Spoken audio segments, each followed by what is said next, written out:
mic dejun foarte ușor de preparat din cereale, nuci, ouă, banană, scorțișoară și lapte.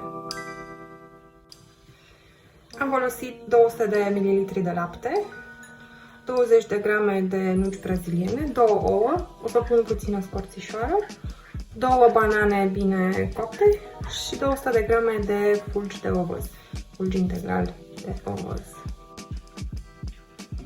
Nucile, ouăle și bananele cu puțină scorțișoară o să le dau prin blender. La final am adăugat și laptele. Conținutul pun într-un vas. Eu folosesc unul de sticlă, dar trebuie să folosesc și o tavă.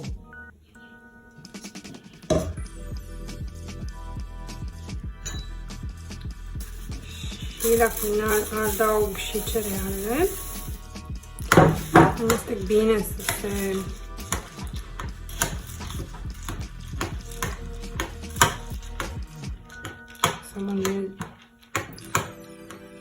omogenizeze compoziția. Și